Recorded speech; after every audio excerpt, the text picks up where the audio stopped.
Sfânta Evanghelie de la Luca, capitolul 14. Și când a intrat el în casa uneia dintre căpetenile fariseilor, sâmbăta, ca să mănânce, și ei îl pândeau, iată un om bolnav de hidropică era înaintea lui. Și răspunzând Iisus, a zis către învățătorii de lege și către farisei, spunând: cuvine-se a vindeca sâmbăta, ori nu? Ei însă au tăcut. Și luându-l l-a vindecat și a dat drumul. Și către ei a zis: care dintre voi, de-i va cădea fiul sau boul în fântână, nu-l va scoate îndată în ziua sâmbetei? Și luând seama cum își alegeau la masă cele dintâi locuri, a spus celor chemați o pildă, zicând către ei: când vei fi chemat de cineva la nuntă, nu te așeza în locul cel dintâi, ca nu cumva să fie chemat de el altul mai de cinste decât tine. Și venind cel care te-a chemat pe tine și pe el, îți va zice: dă acestuia locul, și atunci cu rușine te vei duce să te așezi pe locul cel mai de pe urmă. Ci când vei fi chemat, mergând, așează-te în cel din urmă loc, că atunci când va veni cel ce te-a chemat, el să-ți zică: prietene, mută-te mai sus. Atunci vei avea cinste în fața tuturor celor care vor ședea împreună cu tine. Căci oricine se înalță pe sine se va smeri, iar cel ce se smerește pe sine se va înălța.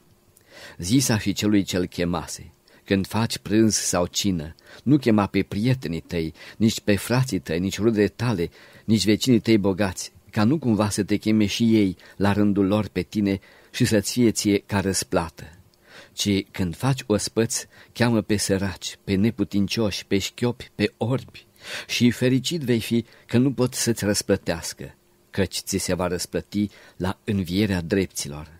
Și auzind acestea, unul din cei ce ședeau cu el la masă i-a zis: fericit este cel ce va prânzi în împărăția lui Dumnezeu.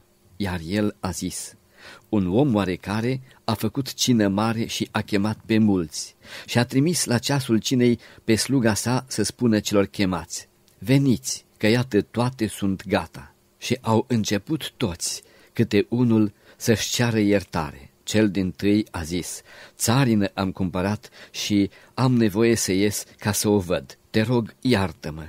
Și altul a zis: 5 perechi de boi am cumpărat și mă duc să-i încerc, te rog, iartă-mă. Al treilea a zis: femeie mi-am luat și de aceea nu pot veni. Și întorcându-se sluga a spus stăpânului său acestea. Atunci, mâniindu-se stăpânul casei, a zis: ieși îndată în piețele și ulițele cetății și pe săraci și pe neputincioși și pe orbi și pe șchiopi adu-i aici. Și a zis sluga: Doamne, s-a făcut precum ai poruncit și tot mai este loc. Și a zis stăpânul către slugă: ieși la drumuri și la garduri și silește să intre ca să mi se umple casa. Căci zic vouă, nici unul din bărbații aceia care au fost chemați nu va gusta din cina mea. Și mergeau cu el mulțimi multe și întorcându-se a zis către ele: dacă vine cineva la mine și nu urăște pe tatăl său și pe mamă și pe femeie și pe copii și pe frați și pe surori chiar și sufletul său însuși, nu poate să fie ucenicul meu. Și cel ce nu-și poartă crucea sa și nu vine după mine, nu poate să fie ucenicul meu.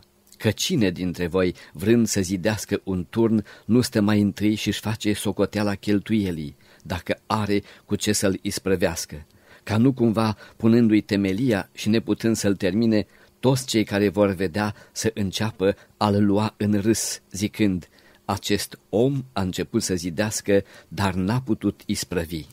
Sau care rege, plecând să se bată în război cu alt rege, nu va sta întâi să se sfătuiască dacă va putea să întâmpine cu 10.000 pe cel care vine împotriva lui cu 20.000, iar de nu, încă fiind el departe, îi va trimite solie și se roagă de pace.